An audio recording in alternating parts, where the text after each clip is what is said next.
There is only so much that we can achieve on the receiving end of an unjust system, yet our opportunities for growth multiply with a clear view ahead when we look beyond division. Now, that is an extract from the poem by Samuel King called Not All Fingers Are the Same. And I wanted to share this because I just think that it's a really powerful section, and it really outlines how, we create a divide between us all based on our differences, and we kind of become focused on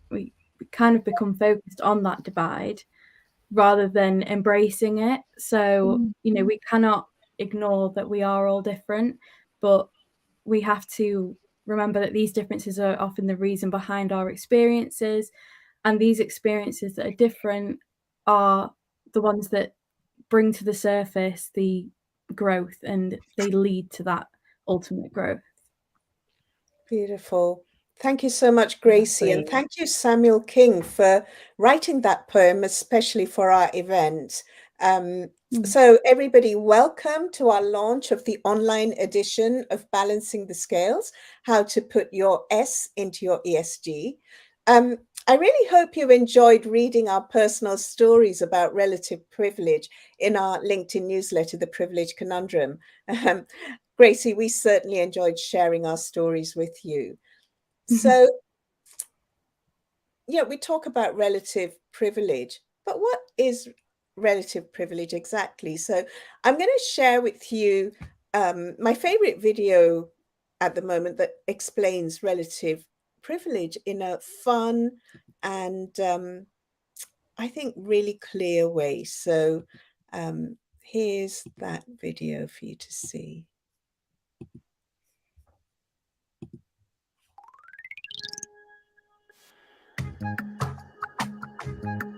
In the garden, there's a caterpillar and a snail, and they're basically best friends. They hang out 24/7. They do dinner, movie nights, crafts. Oh, and they're like really into cosplay on top of like whatever else caterpillars and snails do, like eat leaves or something. Anyways, one day they're on their way to a party that's right outside the garden, and they have to go through the fence to get there. So the caterpillar goes right through, but the snail is stuck. Her shell is just too big and it won't fit under the wire. So she's like, crap, I can't get through. Maybe like, can you lift up the wire, or maybe we can build a little bridge or something? And the caterpillar's like, dude, just go under. But she can't. There's just no way that the shell is going to fit. And the caterpillar's like, go under, come on, we're going to be late, and I'm trying to hook up with that super cute ladybug.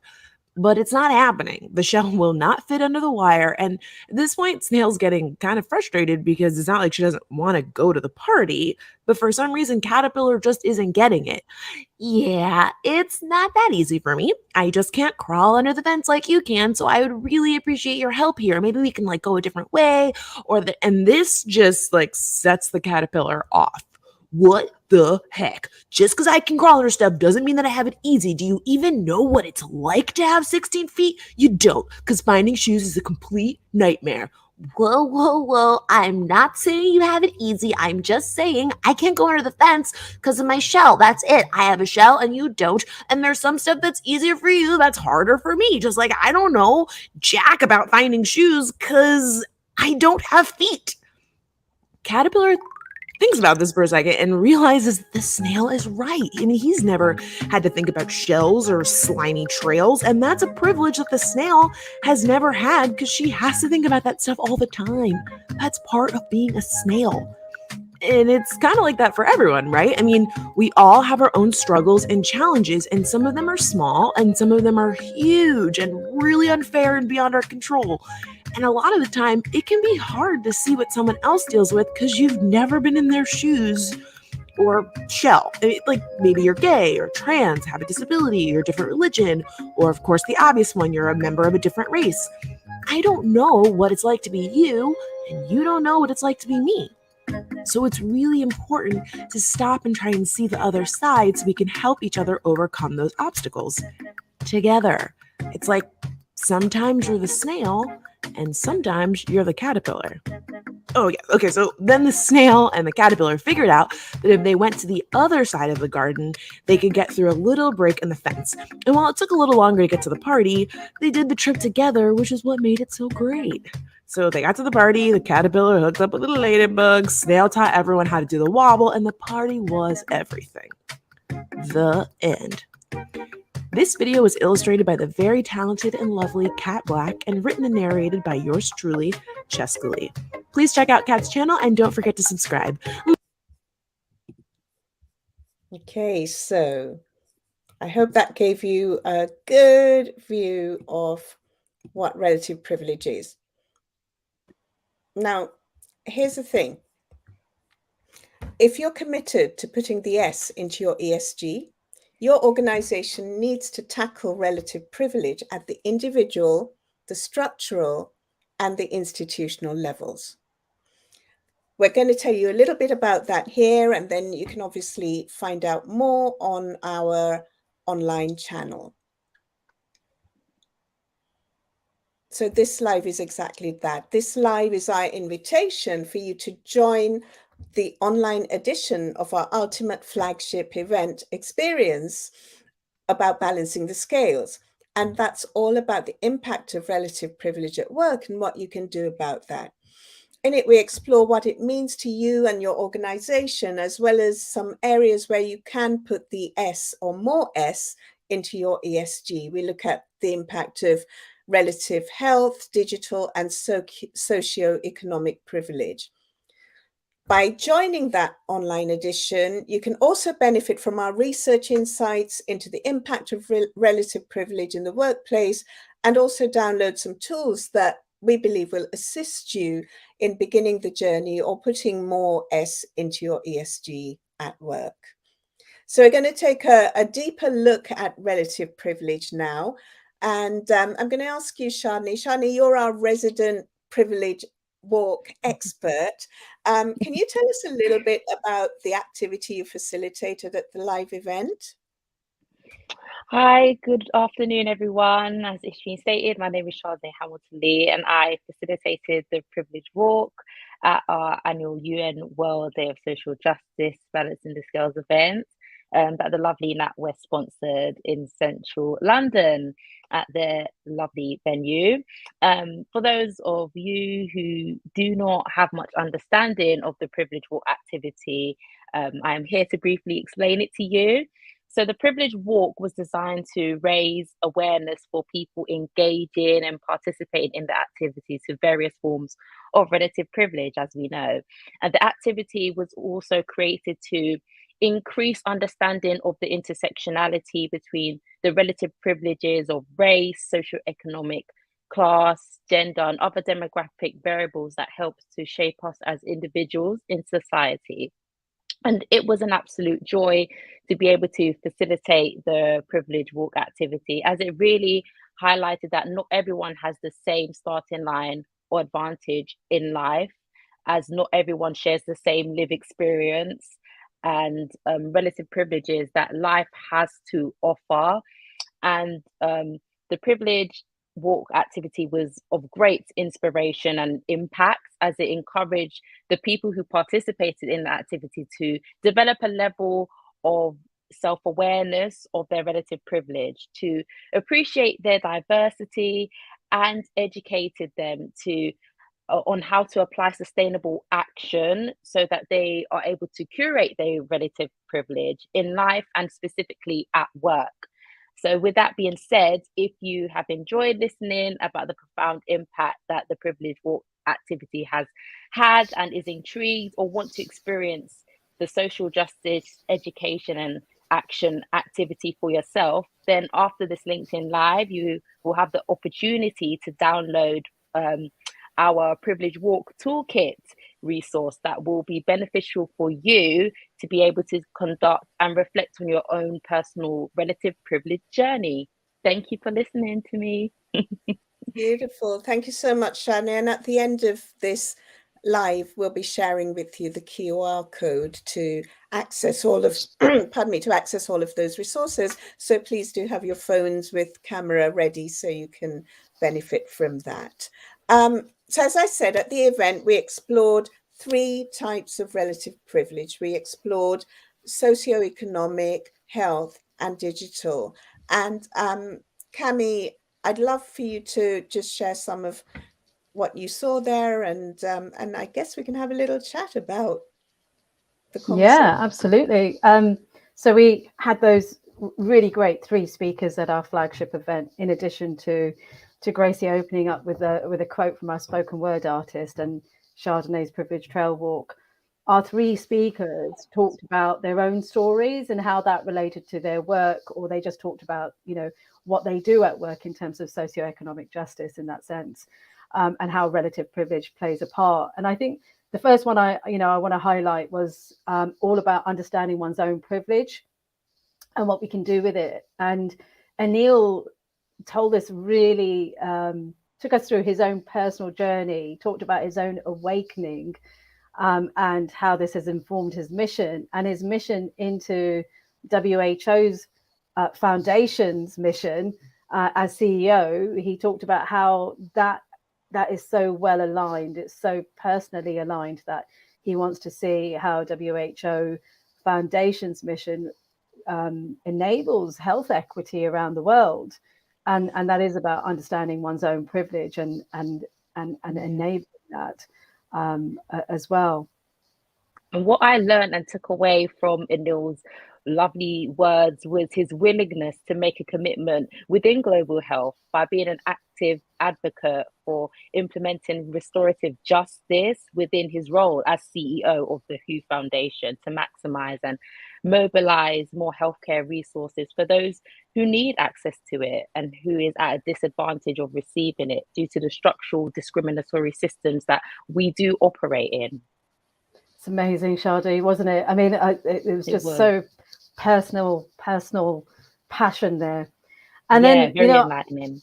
Yeah, and then the second speaker, talked about how privilege is not just inherited, but can be earned over time. And I felt Tammy's talk was so powerful as well. She talked about the power of owning our own, our relative privilege, and how that can be such a profound experience. Even talking about it, I'm feeling that stumbling block in saying it, but that it was quite inspiring. Yeah, I think there's a part in it that she says about the word privilege and how it's been weaponized and how people now recoil from it. But she has learned to embrace her privilege, and I think that just resonates not only with what we do as a company, but also myself personally, being a white female. I'm financially stable and I have a family who love me and care for me. And I often feel quite guilty doing this job because I have to read and hear about all these different stories of people who don't have those privileges I have. But instead of feeling guilty about it, I try to just embrace what I have and use that privilege to help those that are less fortunate. And I think she really touched on that. Yeah, no, amazing, Gracie. And then the third speaker, Sheetal, sort of took us a bit more on a macro level in sort of talking about her work. And she talked about how she works to influence and advocate across policy areas in the digital space. So trust and security, online content, emerging technologies. And all of this was, with the aim of shaping global policymaking processes so that they become more open, inclusive, and transparent, and lead to policy outcomes that are human rights respecting. So I really felt that was the big picture stuff. The stuff that informs and trickles down, allowing our privilege at the level of society and allows us to have our own digital privileges as well. What do you think, Ishreen? So, I was really humbled that Tammy, Sheetal, and Anil took the time to be with us, because they're such important conversations and they are really movers and shakers in their respective fields. And what they did was they helped us to bring to life the intersection of socioeconomic healthcare and digital privilege. As Cami, as you said, Sheetal works at the global and governmental level and with the UN around the governance and the policies and the frameworks and the standards that are related to organizations' obligations and commitments with regard to digital tech. And then what we did was we kind of started to look at what does that mean for our organizations? What does that mean day to day when I go to work. And so we looked at how does all of this impact social justice in the workplace at a very practical level. And we explored a few questions, including what are the structures and processes that keep digital health and social privilege in place in the workplace? What are the implications from the assumptions that those who have those privileges make about those who don't? So, for example, the availability of suitable technology, or the impact of overworking from home because you feel guilty, so those kinds of things. And then how can you identify that privilege in your organization and in your supply chain, particularly around digital privilege, for example, when it comes to smaller organizations who want to do business with you but can't afford the complex technology or the time required to fill out all the various forms and go through all the various processes. So we explored that in some detail. And you'll find in the online edition that we do cover those topics in a lot more detail. So now I'd like to, and thank you, Cami, for summarizing that for us so well. So now I'd like to move onto our research that we presented at the event. And Roger is really our research expert and the brains behind our exploration of this topic. So Roger, I'd love to know, what would you like to share with our listeners about the research? So I guess I want to introduce the research today, and to give everybody an idea of why it's worth taking 5-10 minutes to take a spin through it, to see what's actually revealed. So one of the key parts of the digital assets we're publishing today is our report on the impact of relative privilege in the workplace. Now, this report is designed for leaders and policymakers, any form of decision maker who are entrusted with managing privilege risk within an organization, where an unexpected privilege eruption could potentially catastrophically damage the brand and the reputation of even the most well-respected organization. This is something, a term that started off feeling like a kind term, where we were using privilege eruption to describe the potential and the management of it. But now we see it far more appropriately describing an incident where privilege has caused some kind of distress or challenge or change inside the organization. So this report exposes the facts and figures behind the presence and the likely damage that relative privilege poses for your organization. And it's worth getting your head around the data, because one of the observations, I think I did a quick calculation, it wasn't particularly scientific, but I think that more organizations are damaged by privilege eruptions today than are damaged by, for instance, data leaks or data losses. And if you think about the volumes and the fines associated and the effort that organizations go to prevent data loss, and other transgressions with data, you'd think, therefore, that privilege would have a little bit more attention in terms of consciously addressing privilege issues. So through this research, we've clearly identified that things like casual use of privilege has an impact on the business performance. So, without it becoming a catastrophic thing, we can see that business performance is put down by casual use of privilege, and that even an unintended use of privilege could escalate into a very damaging impact or incident for the organization. And we show in the report that privilege can be handled independently with privilege-specific policies, or potentially better integrated into the equality, diversity, and inclusion policies inside an organization.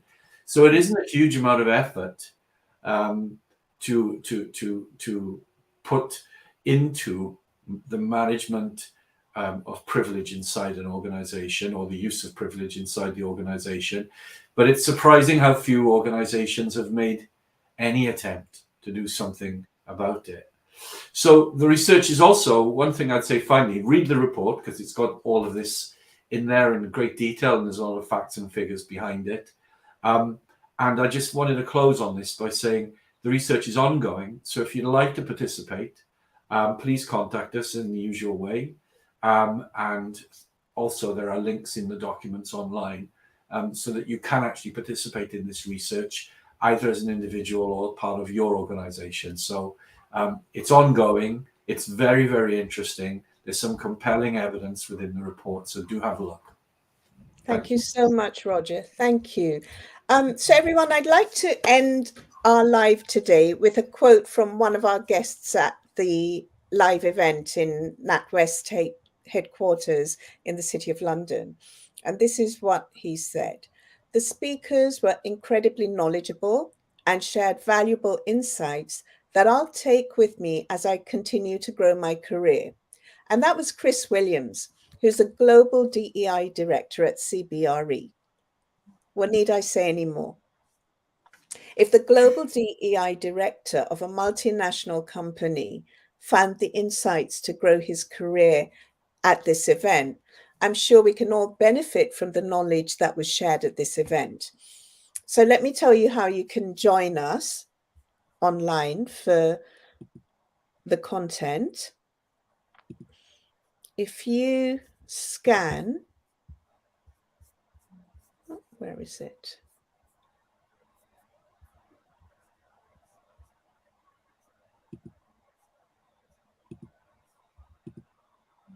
If you scan this QR code, it will take you to a short form that you can fill in, and that'll give you direct access to all of the event content.